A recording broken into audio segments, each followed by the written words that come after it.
Happy Saturday. Come in and start clicking that screen. You know the drill. We get them likes up. We can't be sitting at 0 like this. We can't be doing that. Too good for that. All y'all are too good for that. I know you got a free thumb. Good morning. Good morning. We're creeping up on that afternoon. Hello. Hello. Thank you for the likes. I appreciate y'all. Y'all real ones. Appreciate the support. Pushing me out on that For You page with the power of your thumb. What else can you do with that thumb? Alright. So it's a rare Saturday for me. My girlfriend is working. She doesn't usually work on the weekends. So y'all are getting me when you usually wouldn't. Your content, I learned a lot. Thank you. Thank you. I love that you're learning. Spread the pleasure. That's what I'm trying to do.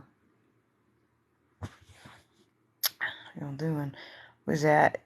What was that? That was cool. I haven't seen one of those before. Thank you. Sending me a heat wave. What's up? All right. Cool. Thank you for the roses. Thank you so much. I appreciate it. Oh, you guys are sitting. It made me feel so special. Thank you. Thank you for sharing the live. I appreciate that. Good looking out. All right. Thank you so much. Yeah, so I'm sitting here and I'm writing the outline for this Wednesday's Patreon content. We're going to shift from performance-based to pleasure-based to increase your arousal. It's going to increase your pleasure. It's going to increase your desire. If you want to get in on that, you want to hit this, or you can hit the link in my bio. Be a little quicker. Take you right over to my Patreon. Hello there. Thank you. I love that you love the content. I love to make it. I do what I can over here, but Patreon's where it is unfiltered. Because over here I got to speak in code. And I can't bring any of the toys on. I can't show you any of that stuff. But next week on Patreon, we're going to start doing homework. I'm going to start sending you guys with homework so you see results, okay? We've made it through general content. Getting on the first, all right. Look forward to you getting on there. This is going to be a series. We're going to be breaking it down because about 20 minutes is the max. I don't want to be burning out attention spans or things like that. So once a week, you're going to get 20 minutes, 25-minute video about shifting from performance-based to pleasure-based. I'm going to give you some homework to do. So come with your paper and pencil ready, all right?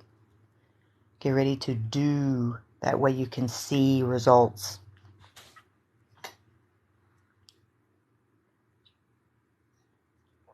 You're thinking about it, you're sitting about it on the fence on it. It's just like whether you want to prioritize your pleasure or not. Whether you're having a struggle doing it on your own, I'll be there to hold your hand. $15 a month. 50 cents a day. Less than the cost of Netflix. We're going to shift you from performance-based, which is putting you in a state of possible endurement. Having schmecks with pain. Shouldn't be doing that. If it's painful, don't fucking do it. If it's not pleasurable, don't fucking do it. Get to see my long-distance partner Friday. Been 3 months and first person since adding DS Dynamic. Oh, excited for you, friend. All right, it's going to be fun. Well, I'm excited to get homework. Yeah. Pleasurable homework. Radical questions to make you think about what you're doing that's not working. Because if you keep doing the same thing, you're just going to get the results that you've always gotten. So let's do some different stuff, Let's do homework together. So I don't know how many weeks this will go on. I don't know how many weeks it takes. But the very first thing that we're going to dive into is a lot of you may not even know what performance-based is, but it's the way that most people who have schmecks are having it.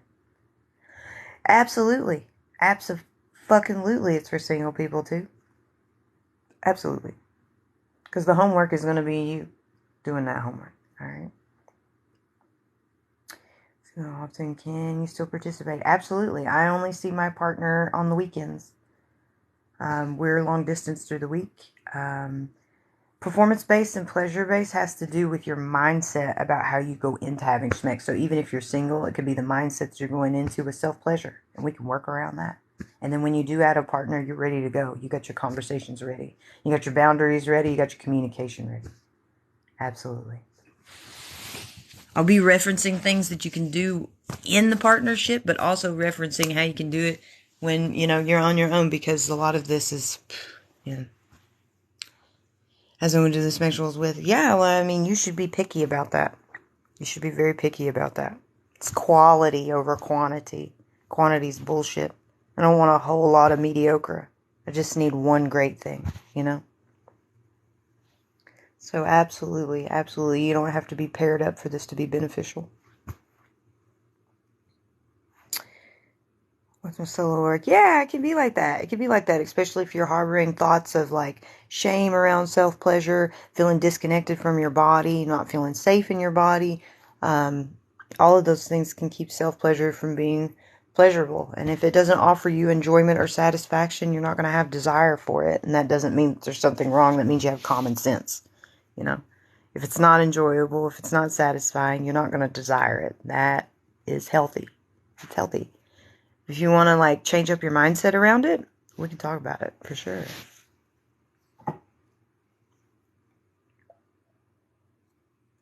How do you find out what you want? You have to experience things. You can experience it through like audio erotica, or you can experience it through reading like those kind of novels, you know, or audio novels. You don't want to get right into erotica like on Dipsea. But hearing things and then seeing how it feels in your body can be very helpful for honing in on what would be pleasurable to you without you having to experience it firsthand. Your video addresses the monthly versus daily cycle between male and female relationships. I don't have a video specifics to that. Perhaps I should get into that. Because if you are a cis man, you have a testosterone spike that starts in the morning and it starts to decline throughout the day. Whereas if you are a cis woman, then you have estrogen cycles that spike twice a month. And that has to do with proceptivity. But that's getting into the difference between spontaneous desire versus responsive desire. Expecting someone to feel desire spontaneously is bullshit.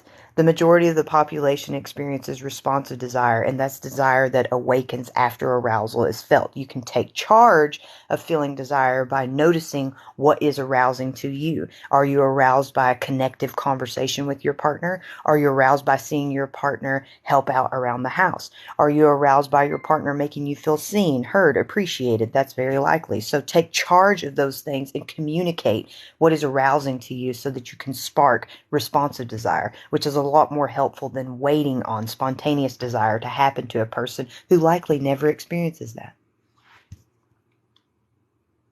So thank you. Your advice about connection really helped me and my lady the past 2 weeks. Yes, I love a success story. Awesome. Awesome. If you're seeing results, you're doing the work, but thank you for sharing that with me. You should be proud of yourself.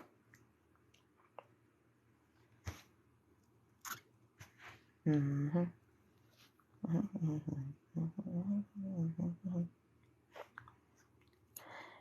Yes. But yeah, stop waiting for spontaneity to happen. Spontaneity is one of the most toxic norms to ever happen to schmecks. If it's important to you, prioritize it. And stop thinking that there's something wrong with you because you don't experience desire like it's depicted in movies and corn. It's bullshit. It's a story that's been sold to you. Throw that weed out of your garden. Fuck that shit. It's not serving you. If your partner makes you feel like you should just be having spontaneous desire, otherwise you're not attracted to them or you don't desire them, you need to educate yourself and your partner. Responsive and context-dependent desire are documented and fucking valid. The majority of the population comes to desire in a responsive way. If you're in a long-term relationship, spontaneous desire is probably going to wane. It is most likely going to wane.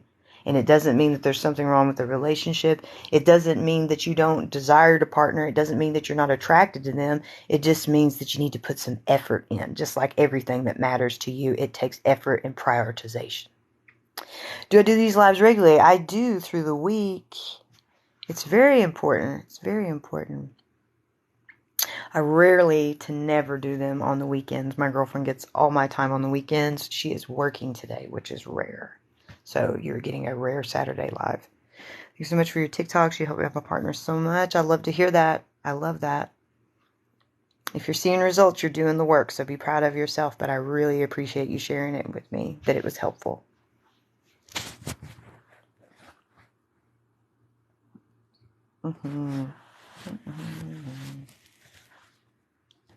But yeah, a lot of times people will think they're broken or there's something biologically wrong, but you need to understand that sex is dependent on biopsychosocial things, meaning that your psychological life, your sociocultural norms, all of that is affecting how you come to schmecks.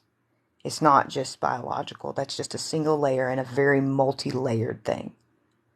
Schmex is not singular, so stop making it singular. Stop thinking that something's wrong with your body. If the sex that you're having is not worth wanting, then desire is going to wane. That's common sense. You're not going to desire something that doesn't offer you enjoyment or satisfaction. I'm trying to explain this to my partner. The expectation is just be ready to please her immediately. Yeah, that's not going to happen. For a lot of us, that's not going to happen. We're going to need some inspiration. Going to need to communicate about what makes you tingly all over and do those things with your partner. Just have to think about myself broken. You're not broken. You're not broken. You're undiscovered. There's a book. You are not broken. Dr. K.J. Casperson. Okay. You're not broken. You're undiscovered. Sex is biopsychosocial, heavily layered. Your sociocultural norms, the way that you grew up, the way that your caregivers talk to schmex about, your limiting beliefs about schmex, okay? The way your partner treats you, the way your partner makes you feel. Do you feel desired? Do you feel respected? Do you feel appreciated? If you answer no to any of those things and you don't desire sex with this person, that's just common sense. Why the hell would you want this person to touch you if they don't respect you, make you feel seen or appreciated? If the sex that you're having is one-sided, you will not desire it. I fucking love ice cream. I love ice cream. But if it's melted, I won't desire it. I love schmex. I love it. But if it's one-sided and disconnected, I will not desire it. That's common sense. Nothing's broken. There's a conversation that needs to happen. I don't feel like my pleasure is prioritized. I feel like you are self-pleasuring with my body. You're not going to desire that. You're not going to.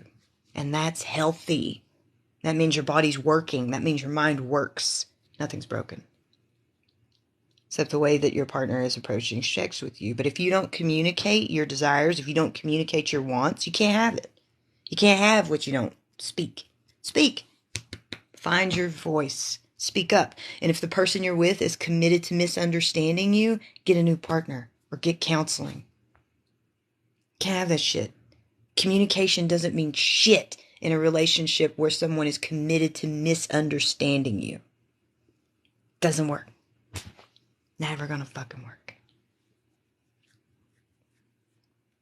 Bye. I understand that that's a very privileged thing to say, but it's like, yeah, bye. If they're committed to misunderstanding you, if it feels like you're talking to a fucking wall, bees out. Boundary time. And boundaries are what you're going to do with yourself. Boundaries are not about controlling the other person. It's telling them how long you'll stick around. I'll stick around unless this. I'll stick around unless this. And then bye. Don't be surprised. Hi, gorgeous. What's up, Sam? Yeah, it's not going to fucking work. Stop making schmex singular. It's not singular. It's heavily layered. It's very dependent upon social things. Like, it's all that. After 9 years done, we deserve to be loved anymore. Yeah, I walked away from a decade-long relationship. I get it. I had to get 5 jobs. Some of those jobs I had to take my son with me to. It's your life. It's your happiness. You better go fucking get it. Nobody's going to drop it in your fucking lap. And if they do, you're a rarity. You're a rarity, honey. Blessings to you. That's fucking awesome. Like, I'm happy for you. But for most of us, we got to scratch and dig and claw and carve it the fuck in. But that's how it happens. So if you want a really great schmex life, you're going to have to open your mouth and speak it. And stop taking your pants off for people who don't hear you. You don't hear me, you don't touch me. Period. Period. Because schmex is communication. Verbal and nonverbal. You bring your bodies together with somebody who's not communicating with you, it's never going to work, boo. It's never going to work. Being single, I learned so much from you and why I have knowledge moving to the next relationship. That's what's up. All right. Thank you. Appreciate you. I appreciate all of you. Thank you. This is just real. How, as a man, could you start this conversation? You want to like get educated, just if you're talking about starting the conversation of pleasure based, then you can just be like, hey, I was hearing about pleasure based sex. And if you'll look up pleasure based sex, you're going to find like a lot of charts and a lot of literature that can help you to explain to your partner or partners how you want to start to practice this and be like less goal oriented, if that's what you're talking about. But there's lots of different ways to get in. It just depends on like your partnership and what's the obstacle to speaking about this. There's books that you can get, podcasts that you can listen to. Dr. Kelly Casperson is who I'm hot on right now. This is her book, You Are Not Broken. This is a really great book, no matter what your gender is or what your relationship status is. This can help you communicate. There's like charts in here and stuff to help you have the dialogue if you're missing out on the language for communication. But Dr. KJ Casperson, she also has a podcast called You Are Not Broken that's really helpful for clearing up conversations like this and getting a hold on the information that you need to feel firm in communicating. How to teach my partner how to feel comfortable pleasing me even when she messes up. Oh, give that positive reinforcement.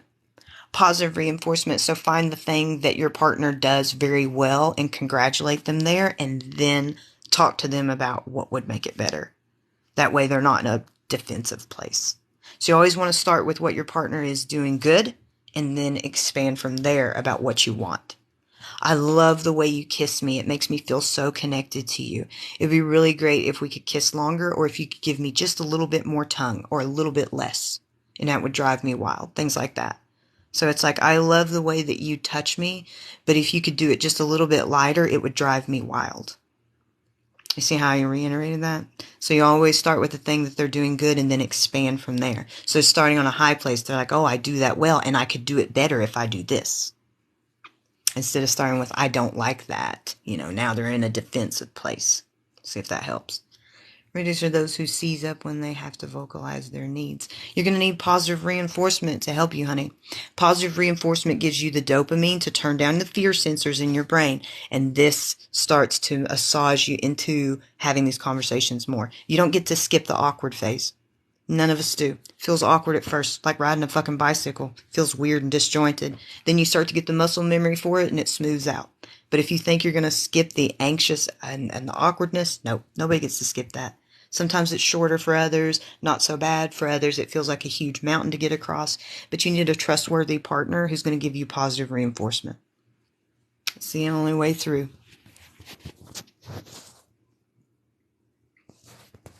Absolutely, absolutely.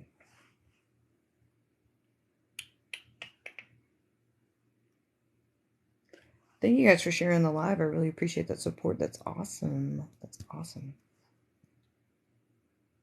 Word. But yeah, it's just, it's real shit, and there's no easy answers. What about if you don't like anything? How to let him know that I need foreplay? Wow, you just say that. Okay, I hate the word foreplay because it separates. We need a comprehensive definition about what sex is. I can't say the word on here. I get in trouble. So, foreplay is sex. So already I know that you're in a relationship where somebody is prioritizing P in the V. So that's schmeenus, in the vagine. The thing about that is that the vagine is a birth canal. It's a birth canal. It's not the schmex organ. The schmex organ is the schmitterus. I hope you're keeping up with this code language. This is the best I can do on this app. That's why I'm over here. But saying that you need more foreplay is separating that foreplay is schmex. So what you're really saying is that your pleasure isn't being prioritized, and you would like it to be prioritized more so that it's schmex that you would desire. Because if it's not offering you enjoyment and it's not offering you any satisfaction, you're going to lose desire for it. So your partner should be committed to your pleasure for the health of the sex life between the two of you. I hope I don't get in trouble for that. So that's an important conversation. Because if you care about the relationship and you care about desiring this type of intimacy with your partner, this conversation needs to happen. So what you're saying is, hey, and you could start again with the things that you do like. But if you don't like any of it, this conversation is even more imperative. And you could say, you don't have to talk about this the sex itself. You can talk about how it's making you feel. I feel very disconnected to you because it feels like you don't desire to me. You know, it feels like you don't desire me. I feel disconnected from you because it doesn't feel like you're with me during. So if these things are hitting, that's the conversation. Not talking about specifically the actions that are happening that you don't like, because that puts him in a defensive mode, but talking about how what is happening is making you feel more distant from him. And the whole point is to have intimacy. Because if you don't feel satisfaction or enjoyment, you're not going to desire it. So if this person feels like they want to have schmex with you, then you need to let them know the context that you need to have created for you to desire it. So you don't have to start out by saying, I hate everything you're doing. You can just say, I feel distant from you because of the way this is going down. Is there something that we can do? If you did this, I would feel closer. I would desire it more.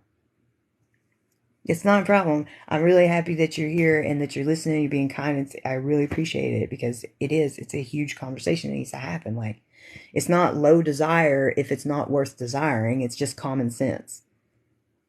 I wouldn't desire melted ice cream. So I tell my partner, hey, I only like ice cream when it's still frozen. Stop bringing me melted ice cream. Investing content has helped in my relationship. Oh, I love that. I love that, friend.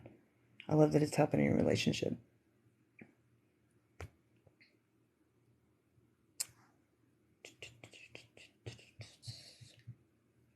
But yeah, I mean, we're a society that is not given any of this education. None of this is shared. We just, like, we see corn, we see media, we're like, oh, let me go repeat that. It's all fantasy. It's all fantasy. You know? It's not real. It's not based in reality. In reality, a large amount of the population experiences responsive desire. For those out there who like sex, who like to participate in it, it's responsive desire, not spontaneous. Spontaneous desire happens largely for people who have a lot of testosterone. About 13 times as much as non-men do. So it's like, you know. It was made to feel, must have low desire. No, most of the time it's not low desire, it's common sense. You're not going to desire something that's one-sided. Like, if you feel like it's done to you and not with you, you're not going to desire it. That's just common sense. That's your body working. That's a healthy system. You know, your body's not going to want to override and be like, let's do this mediocre thing that brings me no satisfaction and no enjoyment. That's, nope. Nope. It shouldn't just be another chore on your checklist. It should be something that you have positive anticipation for. When I have positive anticipation for it.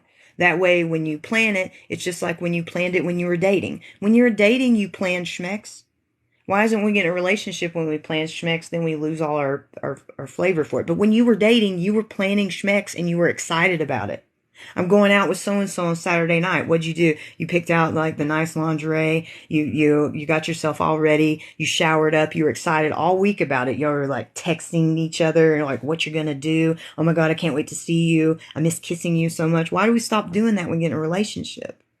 Tell your partner you miss kissing them. Tell them you're so excited about Friday night when y'all are going to go out. Tell them about what you're going to wear, how you're not going to wear any panties underneath, if that's your thing, you know? Like, you get together 7 years, 10 years, all that. If you're not talking to your partner about schmex, you're probably not going to want to have schmex.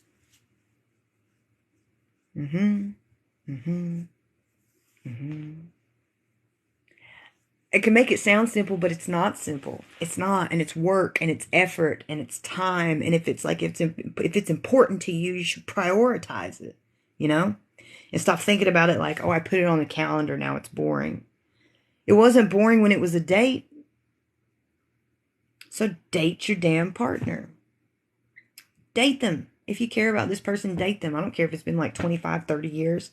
Dr. Peggy Klein-Plantz has showed in her book, Magnificent Sex, where they did this study with a large diversified group, and some of those people in there had been married for 30 and 35 years, and they were still having mind-blowing, satisfying schmex, and it's because they prioritized it, because it was important to them, and they let their partner know it was important to them. And not by, like, groping them in the kitchen. That shouldn't be the only time that you pay attention to your partner. No wonder this person is like pulling back from you, because you just start groping up on their booty, but you haven't even asked them, how was their day? I noticed your haircut. Is that a new skirt? You know, talk to them about things other than that. Like if you care, if you give a shit, if you're attracted to this person, you should be attracted to all their layers, and that will make them want to have intimacy with you. You know, have conversations, give a shit. Not just when you want something from them. Because as soon as you start groping on somebody and that's the only time that you interact with them, they are going to recoil from you, because they're going to feel unseen, unappreciated, undesired. They're going to feel like they're just your schmeck's toy. You know what? Like, that's part of my dirty talk with my partner, but that's because I appreciate her. That's because I talk to her outside of those conversations. So I can call her my dirty little schmeck's toy and her get all twisted up and turned on about it. Because she is appreciated beyond that. She knows that's just a dirty little game that we're going to play. But afterwards, I'm going to kiss and hold her and cuddle her. And, you know, we're going to cook together. We're going to be appreciated outside of that. We're going to read books together. We're going to watch shows together. We're going to have fun together and go on adventures together.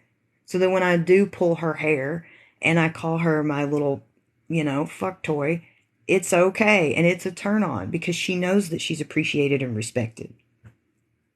It's like people think you just skip all that it can be just like subtracted from each other, but it doesn't work that way. You have to appreciate this person beyond that. And then if you do, then you can get into all that dirty little kinky shit.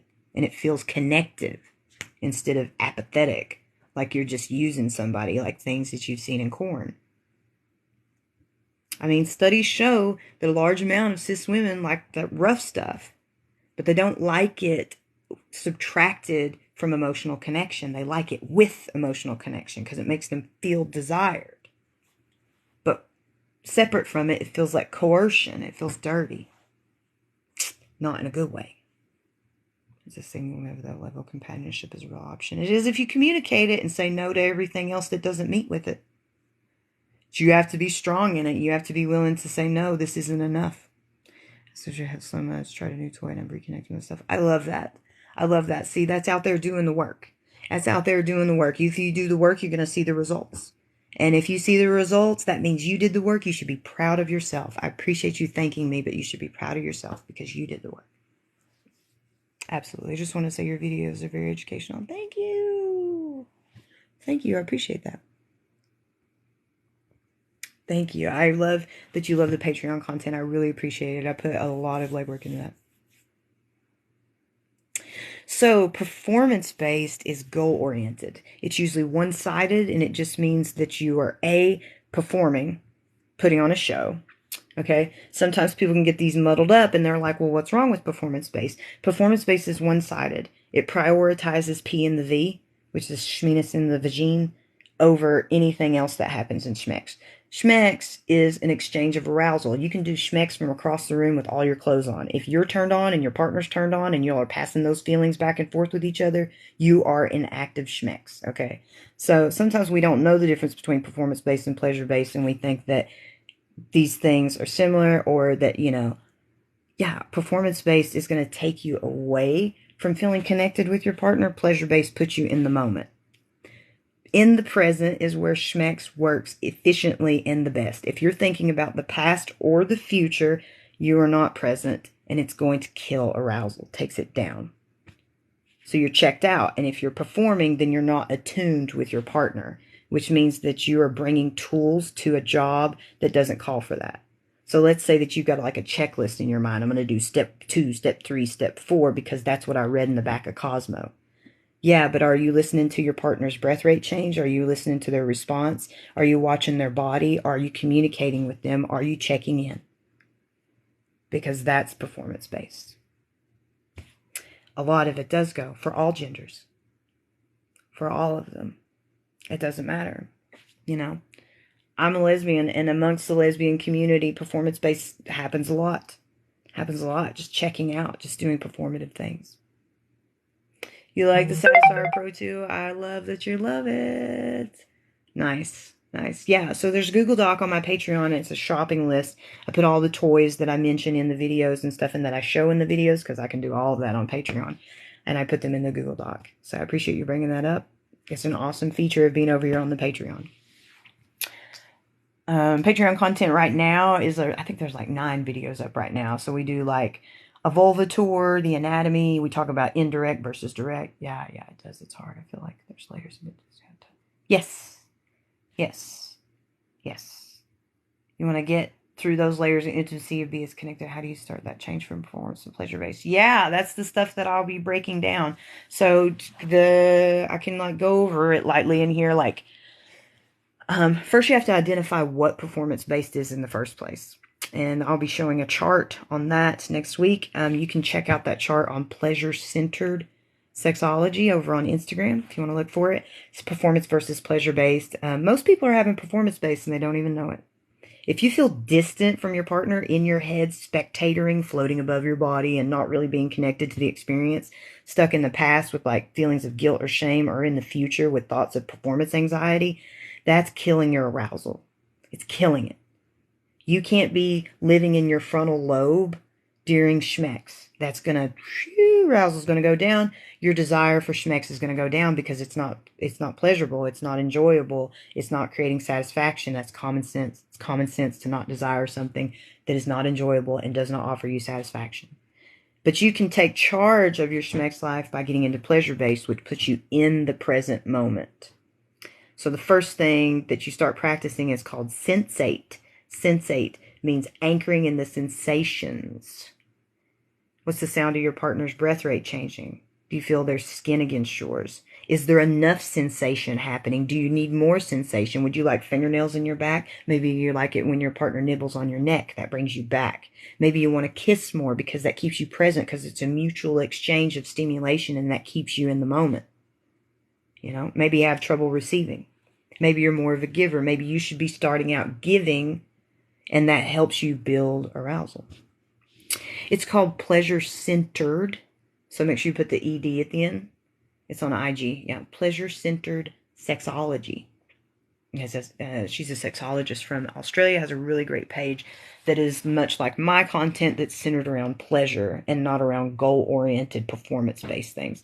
So if you're the type of person that feels like you need to expedite orgasms, you know, you're just like, you figured out how to get your partner there, so you just follow that same pathway every single time because all you're interested in is spitting orgasms out of your partner like a fucking, you know, vending machine.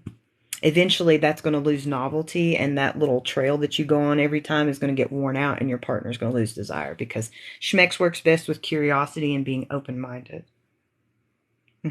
It's true. We're all guilty of it. I've done it. I've been guilty of this. I've been guilty of learning the pathway to get my partner to O and just continue repeating that pathway over and over again because I thought that that was the point of schmex. Guilty. Did it till I was like 34 years old. It's way better if you're just interested in what turns your partner on and how much you can do that and how many different ways you can find to get each other turned on. I spend all day, like every day, doing different stuff like this. Yeah, absolutely. Absolutely. Why wouldn't we do that? We've been taught that the O is the whole point, so why not just push them out? Pow, pow, pow, pow, pow, pow, pow, pow, pow. And then we just feel like we're a validation center for our partner. Like, I'm just supposed to pop these O's off so that you feel good about yourself, because if I don't at the same rate, then you're going to give me the emotional, burden of you feeling like you're not good in bed, because I'm tired of you just repeating that. There's no pleasure-centered sexology. I don't know. There's therapists. I don't know. That's the Instagram that I follow. Dude, I do that. Switched it. We've all done that. We've all done that shit. Yeah. That's what's listed at the bottom of the chart I use. So that's who I try to credit. So I'm sorry if you can't find it, but that's what's listed at the bottom. Oh, take the E out. It's Centred. She spells it a little weird for that reason. So it might be Hannah, though. That's what I did. My last relationship had lesbian bed death. Yes, wish my partner could hit. I loved your podcast episode. I would consider you making you. Yes, I'm absolutely trying to fire up my own podcast. We're getting it underway. It's getting underway. I will let you guys know as soon as it's up. Absolutely. But it is in the works for sure. I love to talk. Lesbian Bed Death is a really poor study that was done by Pepper Schwartz. It was poor in the control and who they picked. Every relationship is susceptible to what they're calling lesbian bed death. While lesbians are seen to have like higher rates of sexual satisfaction, they may have sex a little less often than other orientations of couples. But that doesn't mean that there's less quality. It just means that there's a little less quantity, which doesn't exactly mean lesbian bed death. But every couple is susceptible to that. Good morning, Winnie. I'd love some erotica suggestions from my girlfriend, please. Yeah, you got it. You got it. Awesome. Teamwork. Sorry about that. But yeah, that's an awesome page to follow. Erotica. So if it's you and your girlfriend, then you want to look for Wet. I like Wet. It's just titled Wet. There's no author because it's true stories. So it's edited just together, which it's all true stories. Hey, thank you. I appreciate your support. But yeah, we don't want to get into like generalizing as if it's just a lesbian thing. We need to be open and communicate when things need to evolve and change. And if we're not told, exactly. If you don't communicate it, you don't know. Can't expect your partner to read your mind. Can't expect your partner to read your mind. So you don't see this stuff in like BDSM communities and polyam communities. It's just like vanilla folks that do not communicate and just assume that their partner should know. So it's like people who don't practice BDSM and they don't practice polyam, they forget to communicate like BDSM and polyam people do. You don't ever have to use anything from the BDSM community or the polyam community as long as you use the communication style that they use, which is be open and transparent and bring shit to the table before it builds into resentment. If you care about your relationship, speak up. And if the person on the other side is committed to misunderstanding you, you may want to think about counseling or getting a new partner. But if you don't talk about it, you can't fucking have it. Oh, I love that you stopped by for these lives. Just look at a website called Literotica. Yeah. Yeah. I used to do that one too. It's tasty. It's tasty for your wasp. You hear this? Yes. Speak up. Speak up. I know that there's so much shame around it. There's so much shame around it. And people are like, I don't want to talk about schmecks. I don't want to talk about schmecks. Just let it be awkward and talk to people who are going to warmly accept you, give you the positive reinforcement. It's positive reinforcement that's going to give you the dopamine you need to turn those fear sensors down. And it'll make it a regular conversation. It'll just be a regular conversation. I was texting with my partner this morning while she was at work. And she was letting me know what she wanted to do when I got home. And I was telling her that it was turning me on so much I was throbbing. And she says, well, then touch yourself. So I did. And then I told her what I was thinking about while I touched myself. At 3:30 when she gets home, I will be naked waiting in that living room because of the conversation that we had at 9 a.m. this morning. Talk about it. Speak on it. You can have the desire that you cultivate, but you cannot have the things that you don't cultivate. I was in a closet till my 30s, so this has been so helpful. I'm still learning to be with a woman. Absolutely. Absolutely. I'm constantly learning my partner. Constantly learning my partner. It's not something that we're looking to master because, see, that's a human. It's an autonomous human. They are shifting and changing all the time. The stuff that feels good to them now, if you're still with this person 10 years from now, it's going to change. I do not self-pleasure the same way I did in my 20s. It's different now. I think about different things. I pleasure myself differently. It will continue to change. These things are not static. They don't live in a vacuum. And schmex is constantly affected by your biopsychosocial life. So the socio-cultural norms that are around you are going to affect how you come to schmex. If you're in America, you likely didn't get any schmex education. If you're where I'm from, which is in the Southeast, you got abstinence. Just don't do it. Just say no. Like that's going to work. Your body's all twisted up full of hormones and you've been sneaking to watch porn. Doesn't work. Doesn't work. Should be just teaching, teenagers how to go about it safely and how to focus on pleasure instead of them thinking that the first time's supposed to hurt. Schmeck should never hurt. It should never hurt. I'm saying it again. It should never hurt. If it hurts, there's a problem. You may need more lube. You may need more arousal. You may need to talk to a pelvic floor specialist. It should never hurt. If it's purely performance-based, so learning me has been easier since finding you. I love that. I love that. Yeah, I did performance-based. I did performance-based for the majority of my sex life. Till I was 34 years old, and I read the book Come As You Are, and I was like, I've been doing this wrong the whole time. And it takes practice. It takes practice. You have to shift your whole mindset. It takes effort that you practice with a participating partner. You know, not just you trying to do pleasure-based by yourself on one side. That's bullshit. You got to talk about it. You're like, hey, babe, we're going to stop focusing on O's and we're going to start focusing on how turned on we can get each other and how much we can enjoy passing that feeling back and forth. And guess what? The O's will increase because they'll sneak up on you. They won't even fucking matter as much anymore. And you're going to feel so much more connected because you're not in your head trying to cling to a fantasy to drive arousal over the edge so that you can have an O so that your partner feels validated.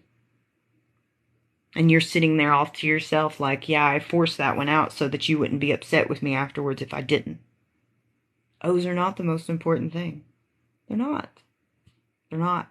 Your positive anticipation about schmex is the most important thing. So whatever makes you feel positive anticipation about getting into it is way more important than an O or desire or any of that stuff.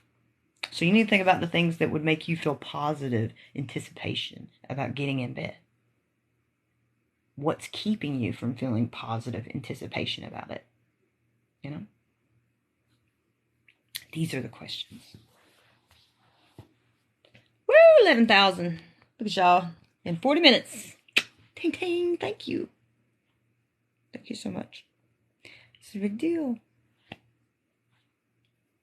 Thank you. Thank you. I appreciate it. I appreciate it so much. I love making these videos for you guys. I love shaking it up. I love getting people to be able to have an easier time communicating pleasure about getting a nice collaborative experience going between you and your partner or partners. It's the way it should be. It's the way it should be. We got to do some radical things, though, because it's like we just don't want to talk about it. And if you don't talk about it, it's just going to keep being whatever it is. I love that you love the Facebook group. I love it in there. It's such a beautiful community.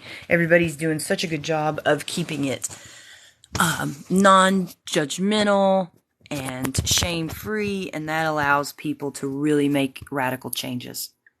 We got to take the shame out, man. Shame is such a wet fucking blanket. Just suffocates us and makes us should all over our sex life. Fuck that. Fuck shoulding on it. We shouldn't be shoulding. Oh, it should be this way. It should be that way. It should be without toys. I shouldn't have to use lube. Trash. Blah. Trash. Need lube. Need lube. Like, oh man, I would love for you sitting if you others listen together. Let's see. I think I can make space on my phone and download this one and stick it up on my YouTube. So my YouTube is BD Talks. So where it says BD Moves, it's going to be BD Talks. And that's my YouTube if you guys want to check it in over there. There's not a lot over there, but every once in a while I'll download these lives and just post them over there. That way you can watch them when you want to. But this one I'm feeling pretty caffeinated and fired up, so I should probably post that over there.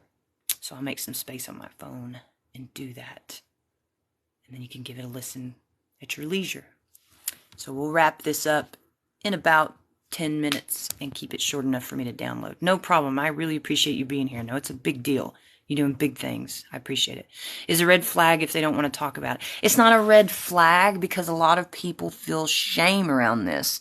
But if they are rigid and immovable, nothing's going to change.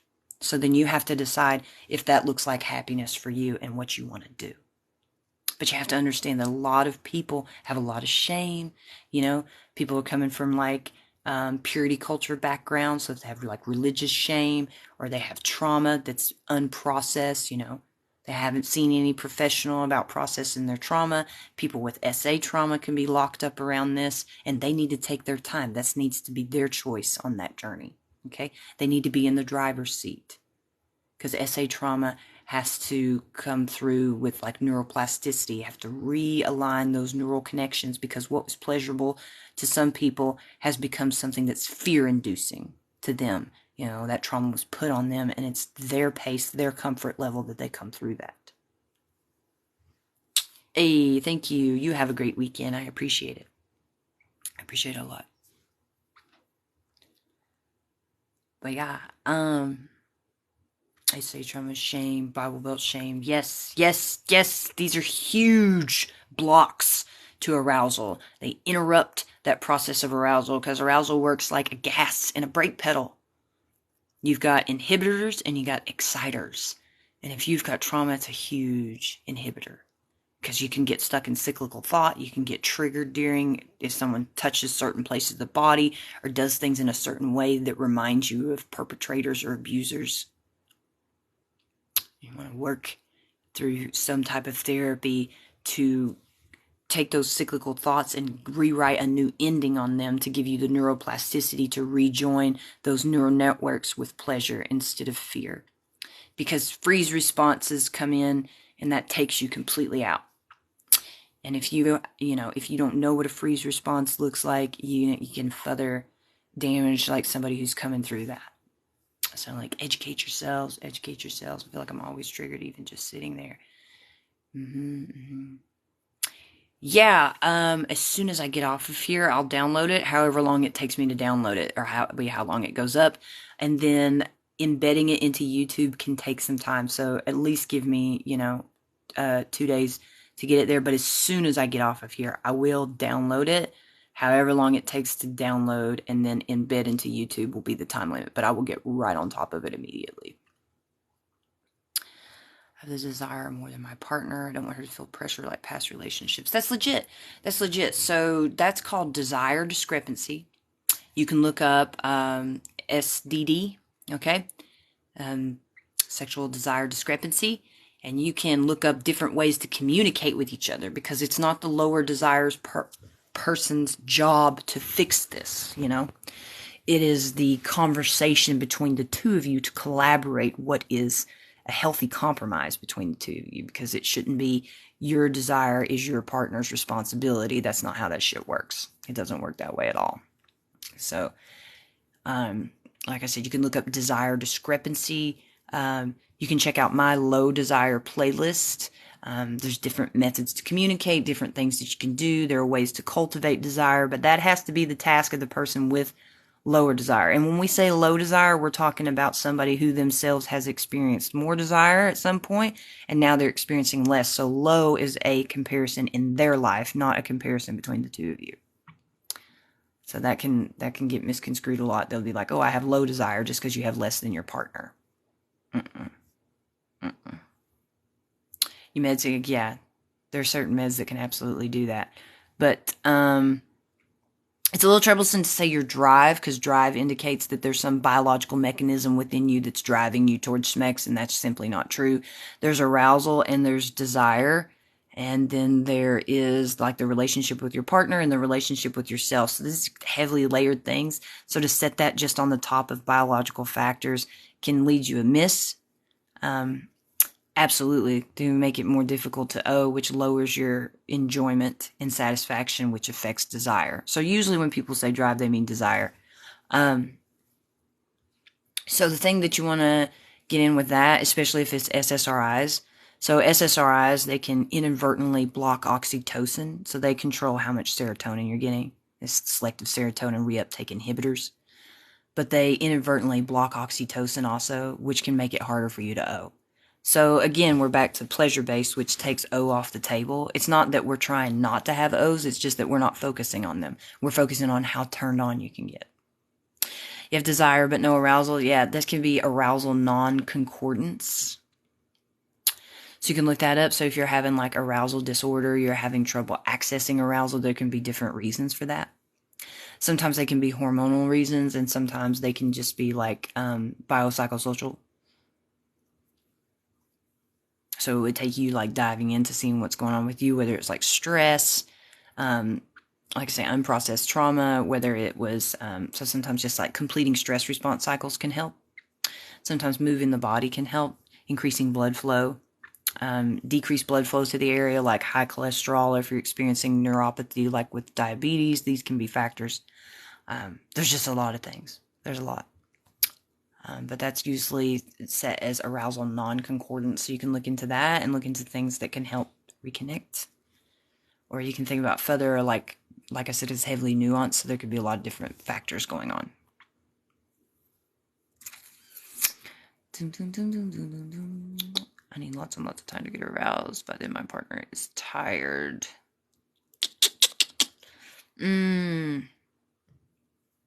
What can you do before your partner arrives to get aroused? Like, is there erotica that you can read or listen to on audio? There's toys that you can play with. And these are ways to like go ahead and start to stimulate arousal before your partner is involved. That way you're already at a 4 before your partner comes in. Just some ideas to play around with. If that resonates with you, you can pick that up and practice it and see if it works. I do things like text with my partner, and we kind of like tease each other over distance before we're together. So I'm not expected to be like revved up and ready to go just with her presence in front of me, but we've been revving each other through the phone before we get to each other. Yeah, absolutely. It's like this morning I started out like playing with myself, playing with some toys, sexting with her back and forth. That way I'm already aroused before she gets home. So it's just about like acknowledging yourself and how you come to schmex, and stop expecting you to come to schmex the way you've seen portrayed in media or corn, you know. Happy Saturday, friend. Stop trying to mimic other people and be yourself.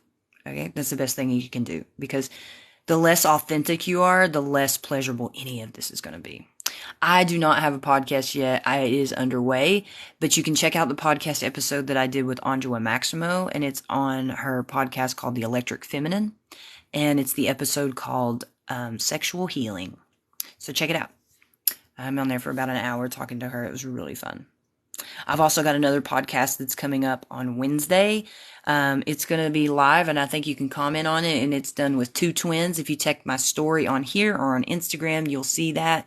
You can save that, put it in your calendar if you want to get in on one that's interactive, so you can ask me questions during. But we're going to talk about why women fake O's and how they can get past doing that and start having satisfying sex instead of faking O's to please their partner. I'll also be doing another podcast that morning. I can't remember the name of it, but it's going to be pre-recorded and edited, so I'll have time to market that to you guys. How long have you been a pleasure coach? What's my background? Oh, so I've been a pleasure coach for, gosh, it's been a year. It's been a year now. My background starts with yoga philosophy. I took an immersive program, and then after that, I took another certification class, a lot like a teacher training class. But the 21-month immersive program was a path program where you do deep shadow work, and that is what allows me to create a judgment-free, shame-free space for people to just be themselves, so I don't project myself onto them while they're going for pleasure, because that's none of my business. It's just my business to communicate to them what they're doing now that's blocking them from pleasure, and how we can formulate a plan together to get them to pleasure. Yeah, well, if you want some of that, you can book a session with me, and the link's in my bio. And I offer 1-hour sessions. I don't lock you in or anything, because pleasure is all about leading you back to yourself. So you choose if you want another meeting with me. I'll give you some homework, and you can go forward and see what you want to do. I work with a mentor who's a professor of advanced psychology to help me make sure that I still stay a neutral place for folks. You want to get into the shadow work thing? Yeah. So, that there's different methods to do that. You know, a lot of people go to therapy. If you don't like cognitive-based talk therapy, you can look for someone who's steeped in Gestalt therapy. It's a little more present-based. I absolutely do sessions with couples. It's a lot easier actually than you coming and trying to talk to me about your partner. I can't talk to you about somebody who's not there. You're telling me about them from your lens. If you want to get into shadow work, you can look in your area for immersive programs. Shadow work means turning inward on yourself. So it's like the path to self-actualization. So it's where you look deeply at yourself and stop being a victim and start taking control of your life and being accountable for the ways that you're stepping on your own neck. I did that for 21 months. It's not easy and it doesn't feel good. You can also get into like mindfulness practices. The way I did it was a yoga immersion program. You can also look into somatic experiencing. If you live in a big city, you're probably going to be able to find somebody really easy, but you can also do somatic experiencing online with people. So getting on a Zoom call with someone who's certified in somatic therapy. This is body-based therapy. So releasing your traumas through your body instead of talking about it. For a lot of people with SA trauma, this is a lot more soft approach for them because they don't have to talk about the trauma, instead of releasing it through the body where it's actually stored. So it just depends on what is calling to you and what the healing modality that you gravitate to. Electric Feminine. So it's called the Electric Feminine, and that's Andrea Maximo's podcast platform. But I guessed it on there. It's the one with my name underneath. It says Whitney Miller. Yeah. Yeah, check out somatic experiencing. Just look up in your area people who are certified in somatic experiencing, or sometimes it'll be called rolfing. There's like different subsets of it. So some of it is touching your body, and you can even choose people, like I said, remotely where they don't have to touch your body, but we're still doing body-based healing. That's what yoga was for me. Doing the physical practice of yoga was very cathartic release of trauma, for sure. All right, we're coming up on like 4 more minutes. 4 more minutes, I'm going to sign off. That way this file stays small enough for me to download. The bigger it gets, it's harder to download it onto my phone and then embed it onto my YouTube. Yeah. I think right now on my YouTube, I have the live that I did with Andrea here on TikTok. It is posted. I posted that one up. And that should be public on there. And we'll put this one up. No problem. No problem. Schmex is better if you heal. Hell yeah. Because everything that you've got going on inside of your head gets real fucking loud when you take your clothes off and put your body next to somebody else's body. So we gotta heal. We gotta heal to have the pleasure we seek. Where did I get certified? I'm not certified. I'm endorsed. So I'm endorsed for Dr. Lori Brotto. I corresponded with her for about 2 years. And she watches my TikToks. Her and her people over at the University of British Columbia. She is the director over there over the OBGYN department. She is a psychologist and clinician, and she does like sex research.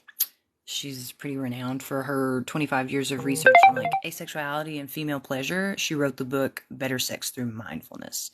So I did not train for this. Like I said, I'm endorsed. And I work with mentors. So I come through the back door. I'm a little bit more of like a untraditional approach. But you can get certified for this. You can take the ASECT.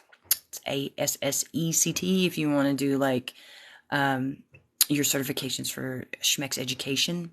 But mine comes from directly researching and gathering this material on my own. I have a very, very extensive Schmeck science and relationship science library. Yeah. You can access my book list. It's in the link in my bio if you want to read everything that I'm reading. I do not gatekeep any of the information I have. I just charge if you want me to tailor it to you. Get it. I love it. Yeah, I'm here for y'all. Yeah, I am self-taught and self-seeking on all fronts. I have a college degree. It just doesn't. I have 2 college degrees. They just don't have anything to do with what I do other than running the business because I have a business management BA. Yeah. Awesome. Yeah, check out the toy link. If you're going to buy toys, use the link in my bio and use my affiliate link in there. It's marked SEX Toys. And if you buy your toys through there, it's just a really fun way to support me. I will be getting a coupon code for you guys soon. I'm watching out for that, and I will advertise and let you guys know when the coupon code is there.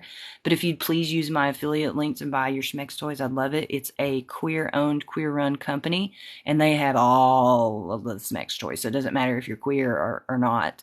It's queer run and owned by 2 women, and they have everything. And when you purchase from there, I get paid. So it's a really fun way to support me. The toys are at competing prices with anywhere else that you would buy them. All right. I'm going to sign off. And I'm going to download this, and you guys just watch out on BDE Talks on my YouTube, and I'll post this up for you. I really appreciate you hanging out. This was a really fun one. This is absolutely my full-time job. I am a full-time content creator, educator, and coach. For sure. I do this all the time. That's why I'm in bed right now writing an outline for this stuff. And yeah, I'm just constantly doing the work. All right. I appreciate y'all. Thank you so much for your time. Thank you much for your support and for your participation. Hello, Germany. I'm going to go download this, and then you guys can rewatch it over on my YouTube as soon as I get it embedded. All right? You guys be well.